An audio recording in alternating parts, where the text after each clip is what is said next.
મહેન્દ્રસિંહ ઝાલા જન્મમાં લોકોની સામાન્ય ભૂલના હિસાબે આજ સૌરાષ્ટ્રને કે ગુજરાતને નહીં પૂરા દેશને ભોગવવા જોઈએ. સારી એથ્લેટ છે, સારી મહેનત કરેલી છે, મેડલની દાવેદાર ત્યાં પહોંચવા માટે એને એટલી મહેનત કરવી પડી. પહેલાં સૌરાષ્ટ્ર યુનિવર્સિટીમાં આંતર પહોંચી શકાય છે, ત્યાં પોતાનો રેકોર્ડ એટલે રેકોર્ડ બનાવી ઇન્ડિયા યુનિવર્સિટી રમવા જવાનું છે ભુવનેશ્વર. ત્યાં મહેનત કર્યા પછી બ્રોન્ઝ મેડલ એને મળે. પછી વર્લ્ડ યુનિવર્સિટી માટે સિલેક્શન હોય છે, એના માટે ટ્રાયલ હોય છે. પણ નેશનલ 2-3 ગેમ એવી રીતે રમી લઈ જેની અંદર પોતાની મેડલ છે, પોતે ક્વોલિફાય કરેલું છે. એના માટે એને એન્ટ્રી મળી હતી 400 મીટરમાં પર્સનલ ગેમમાં ભુવનેશ્વર જર્મની ખાતે વર્લ્ડ. ત્યાં જવા માટે આ લોકોની એન્ટ્રી બધી વર્લ્ડ યુનિવર્સિટીની કિટ યુનિવર્સિટી ભુવનેશ્વરમાંથી થાય છે. ત્યાં લોકોની કાંઈ મિસ્ટેક કે એની એન્ટ્રી ત્યાં પહોંચી. ત્યાં પહોંચ્યા પછી જ્યારે 400 મીટર રમવાનું હતું ત્યારે ઇન્ડિયાના કોઈ પણ પ્લેયરનું તેમાં નામ નહોતું. તો સાંભળીને દેવયાનીને થોડો આઘાત લાગ્યો કે આમાં હું આના માટે જ આવી કે શું.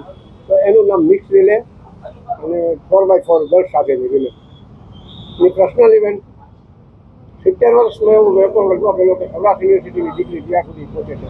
એક સામાન્ય ભૂલના કારણે દેશ અને સૌરાષ્ટ્ર ગુજરાતે આપણે મેડલ કર્યું. ઘણો દુઃખ છે.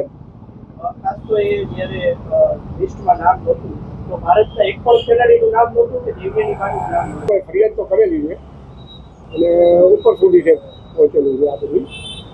હવે એનો શું રિટર્ન આવે છે, શું થાય છે, આપણી યુનિવર્સિટી 2.5 લાખનો ખર્ચો કરી ત્યાં પહોંચેલી છે.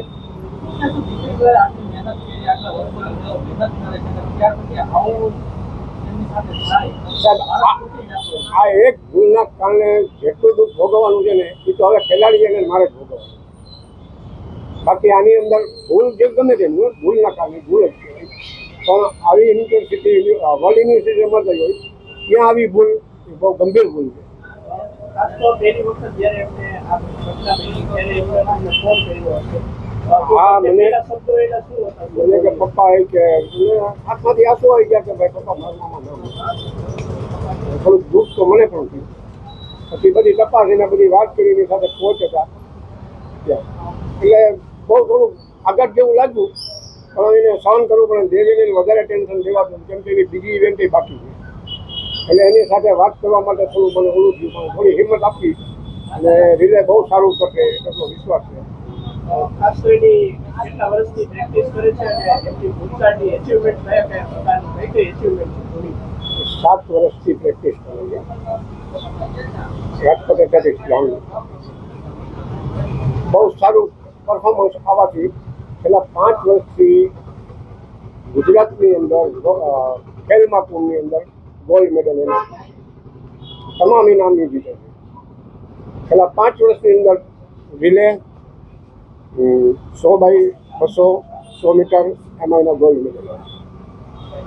એને એક જગ્યાએ ઇન્ટરનેશનલ નેશનલ રમવા માટે અમે ગયા હતા ત્યારે કોચનું ધ્યાન એના ઉપર કર્યું કે બહુ સારી ખેલાડી છે, આના માટે અમે ઘણી મહેનત કરી એટલે 400 મીટર કરાય. એટલે 400 મીટર કરાવ્યું. 400 મીટરમાં પહેલી જ વખતે અંદર 23માં રિઝલ્ટ આવ્યું ગોલ્ડ મેડલ સાથે. પોતે ટેસ્ટ ગયો ઇન્ડિયામાં.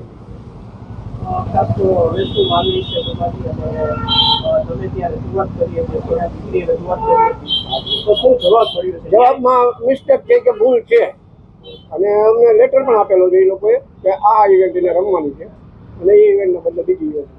એટલું શું સ્વપ્ન શું હતું? જો ઓલિમ્પિક છે, ઓલિમ્પિક રમવાનું આવે તમે ફર્સ્ટ ઇન્ટરનેશનલ ઇન્ડિયન પ્લેયર છે. ટોપ 5માં એનું નામ છે અત્યારે ઇન્ડિયા.